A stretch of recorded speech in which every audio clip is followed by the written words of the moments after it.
Okay, so this is the fifth video lecture on the topic of race and ethnicity.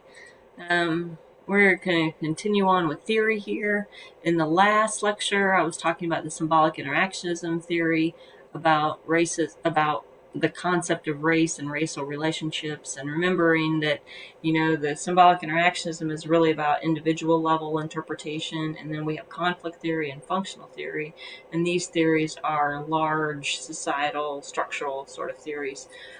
Conflict theory really is about, so remember, conflict theory is about competition, but this theory assumes that racism has benefits some people. It benefits the powerful, and those people want to maintain racism. They want to because it's sort of a divide and conquer kind of thing, right?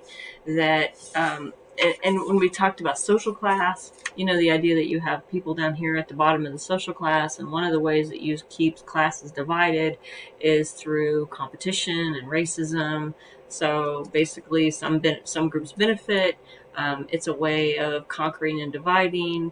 It maintains inter-class conflict. It's a way, what do we call it, internal colonization and labor markets. So this is the idea that if you can keep working class people by the people at the bottom, if you can kind of keep them divided and designate certain occupations and certain groups of people as the lower status. And if you ever read the book The Jungle, it's a great example of internal colonization and labor market split, that with each new immigrant group, right, they always took the bottom of the barrel, the crappiest kind of jobs kind of thing. And then the idea that race is a caste, and what this means is, if you think about in a previous chapter when we talked about stratification, as caste is a way of dividing people, and it's based on religion, the notion that race is a caste is the idea. Well, here's a perfect example. I suppose you probably grew up with the picture on the right, just like I did, where Jesus was a white guy, where in reality Jesus was not a white guy, right? He didn't look like that. He wasn't blonde and with blue eyes. But we have internalized this sort of our culture has perpetuated this notion of what the Savior looks like. There is a subgroup. There's a group of theology called liberation theology, and one of the questions that it raises is what would it look like, or how would it feel to think that instead of the white guy on the right saving all the black people, instead of it was a black man who was in fact the savior to the white man, right? That would be a little different, and it would suggest different power relationships, right? And that's really what conflict theory is all about. Conflict theory is all about is that racism preserves those unequal power relationships. And so that would mean that the people at the top really have no motivation or reason to want to eliminate racism. If anything, they want to perpetuate it because it's a way that they can keep people divided.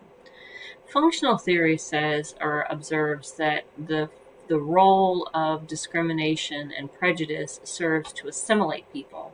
In other words, as we've been talking about before, if the white way of being is considered better than, then what racism does is it encourages new groups to assimilate, to take on the ways of being of the white group, of the dominant group, whatever that dominant group happens to be. And in fact, you can see this throughout American history, as I was talking before, is that when the Irish would come and they would blend in and they would take on, they would maybe try to downplay their accent, or in cases where people would change their last name. My mom just found that in some of our people too. They changed their last name so that they could assimilate, so they could pass as the dominant group, right? And so that's what functional theory says, is that really racism and discrimination just encourage conformity and hold the oppressed responsible for their change.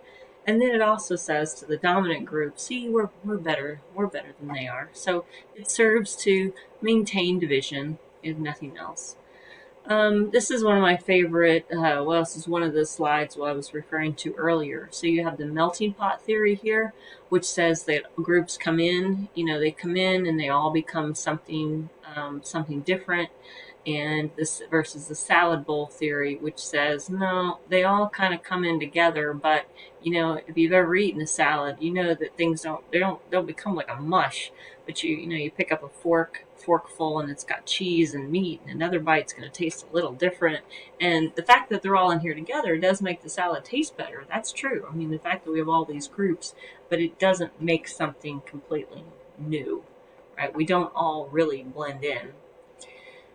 What you have here on this list is you have a list as you move from profound um, ways that these groups relate to more egalitarian, right? So at the top you have like genocide. It's the extermination of one group of people by another.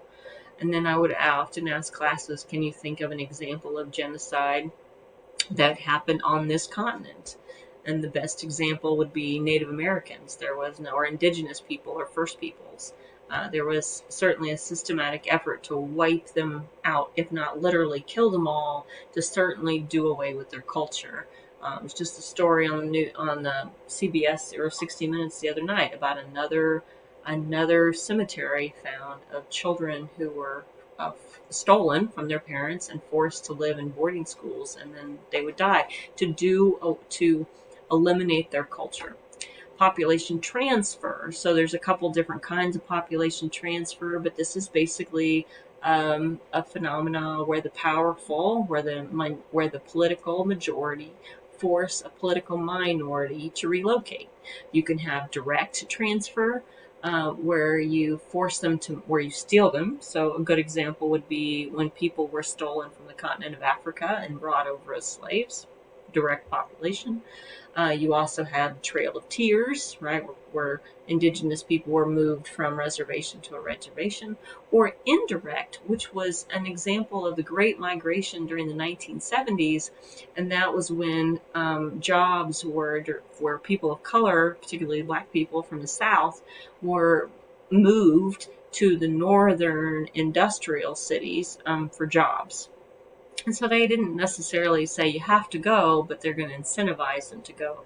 There's also stories about like during the Second World War where Mexican or people who lived in Mexico were enticed to come to manufacturing cities to work in the manufacturing plants because the American soldiers were all overseas. But then, of course, they wanted them to go back to Mexico after the war was over, and some of them didn't. Internal colonization. So if you think about a colony, is when we extract natural resources from people, usually labor. When you have an internal colony, you have a group of people who live in a region whose labor is extracted. They're like the first one's hired, or the last one's hired, the first one's fired.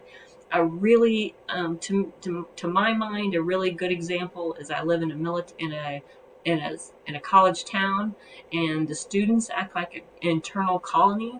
So when there's lots of low wage jobs, all of those students get those jobs, and when there aren't any low wage jobs, then those students, we don't need them. We don't need to employ them. Or another one is military spouses. Segregation, right? So this is legal. Typically, it's a direct or an indirect separation. So you can have legally sanctioned and enforced separation of peoples. Of course, you have the civil rights era in the United States, but you also have some sort of indirect ones that are a bit more subtle, where you have gated communities, for instance. You had an era in the United States of redlining, where mortgage companies would quite literally have a map, and there would be a red line around it, and they would not grant mortgages to people of certain racial and ethnic groups on one side or the other side of that line, and that was perfectly legal. Now that's considered housing. Now it's considered housing discrimination, and it's not legal. But there's other ways to do that. You drive up the price so that you can basically price out people of a certain economic or a certain social class. Assimilation is when, of course, you have the Native American experience, forced assimilation, or you could have the more I want to say past benign assimilation, like I was just talking about before, when you talk white, right? When you have to take on the ways of the dominant group in order to get a job. Some examples that have been studied in like HR and stuff like this are when they'll do an experiment and they'll have the exact same resume, but they'll have like with the exact same skill set, but they'll have certain names, right? So they'll have a maybe an African name on one, or maybe a classic John Smith or Jane Smith on another, and they'll sort of test to see which resumes get the most phone calls. And as you can imagine, that it's the it's the white name, right, that gets more interviews. And that's an example of assimilation, forcing people to assimilate in order to attain a certain political or social good. Multiculturalism. Oh, really should remember which one is which. But this image over here is the idea of a multiculturalist culture, right, or a multicultural society. We're all in here. We're all in here together. Now the question is, are we all in here together equally, or are some of us considered better than others? And most sociologists would say we're not all really treated equal. Like, certain parts of the salad fall to the bottom of the bowl. Certain ones will are rise to the top, right? Certain groups will have more economic privilege and more opportunities and experience more positive regard by society, and other groups will not. Others will fall to the bottom and be considered less than. All right, I'm going to stop here. I got one lecture to go after this.